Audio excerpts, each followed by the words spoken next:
Kalau anak ibu ingin dimudahkan pengetahuan oleh Allah, Allah yang punya ilmu, Allah yang punya pengetahuan, Allah yang punya wawasan segalanya, semua tidak luput dari Allah. Ya, perhatikan, wa huwa ala kulli syai'in qadir, wa huwa bikulli syai'in alim. Semua Allah tahu. Kalau ingin diberikan oleh Allah pengetahuan itu, maka dekati Allah pemiliknya. Bagaimana caranya? Salat. Salat, salat, salat. Tingkatkan salatnya. Maka anak ibu jaga betul disiplin salat. Masih ingat nasihat Nabi? Jika anak usia 7 tahun ajari mereka salat. Usia dia 10 tahun menjelang balik tidak mau salat, maka berikan pelajaran yang membuat dia mengerti. Berikan pelajaran.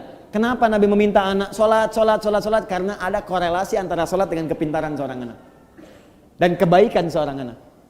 Jikalau anak dari kecil sudah rajin salat, demi Allah Bu, catat kalimat saya ini.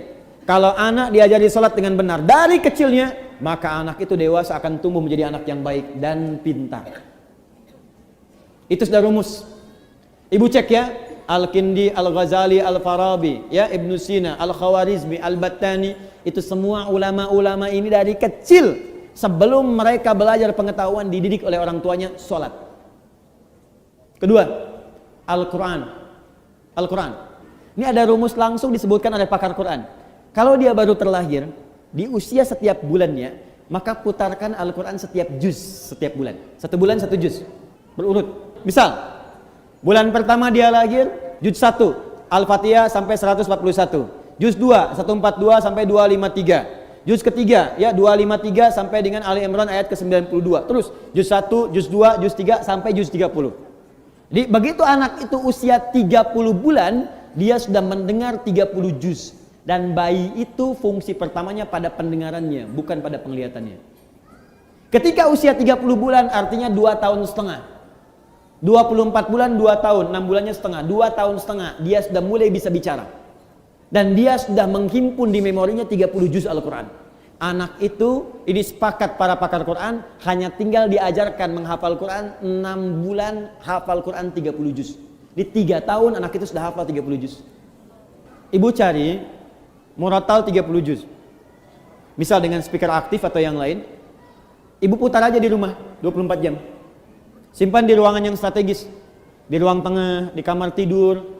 Saya biasanya di rumah itu di speaker aktif ada sesuai dengan tempat lah. Di setiap kamar kami simpan speaker aktif, Quran 24 jam aja putar. Di ruangan tengah ada di situ. Jadi tiap hari yang terdengar Quran. Tiap hari. Itu suasananya beda Bu, akan lain suasananya, beda. Ibu buka ya, ada kitab namanya Bidayatul Mujtahid. Sekarang banyak digandrungi, kitab fikih. Fikih perbandingan. Bidayatul Mujtahid ini Bu, itu tentang fikih perbandingan, tapi yang nulis dokter bedah. Dokter bedah, dokter spesialisasi bedah, hafal Quran. Dari hafal Quran ini belajar fikih. Hafal Quran, hafal fikih, kedokteran. Ibnu Sina, hafal Quran, hafal hadis, hafal tafsir, kedokteran. Al-Khawarizmi, hafal Quran, hafal hadis, ahli matematika. Tuh. Hampir semua. Ibu kalau nggak percaya silahkan. Dan saya coba memulai membuktikan itu, ternyata banyak dampak perubahannya, betul itu. Ya, saya belajar Bu, saya belajar. Dan ternyata fisika itu banyak yang bersinggungan dengan nilai-nilai keislaman. Ya, di bab gaya aja, gaya gerak sama dengan gaya dorong, F1 sama dengan F2. Ya, apa yang masuk itu yang keluar. Gayanya tinggi, pukulan kencang, rendah sedikit. Sama, iman sedikit yang keluar pun ibadahnya sedikit. Imannya kuat, dicas kuat, yang keluar ibadahnya kuat. Nah, sekarang anak fisika itu belajar untuk ujian saja. Anak sekolah belajar hanya untuk ujian, makanya ilmunya nggak dipakai dalam kehidupan. Saya sarankan begini, mumpung masih ada waktu, ibu dekati Al-Quran. Dan dekatkan anak-anak itu dengan Al-Quran.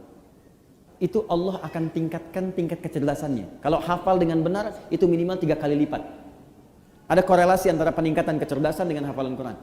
Antara hafalan Quran, karena Quran itu punya kurang lebih 52.000 kosakata. Penelitian menunjukkan orang yang banyak hafal kosakata itu akan berpengaruh pada wawasan. Dan karena dilatih cepat menangkap pengetahuan, dilatih cepat menangkap informasi, Quran itu kan paling dahsyat Bu. Belajar fisika, begitu disampaikan masuk, dibutuhkan keluar cepat. Biologi, dihafalkan masuk, keluar cepat. Makanya orang dulu, orang Islam dulu, itu walaupun mereka ahli biologi, matematika, bahkan kedokteran, itu rata-rata semua penghafal Quran.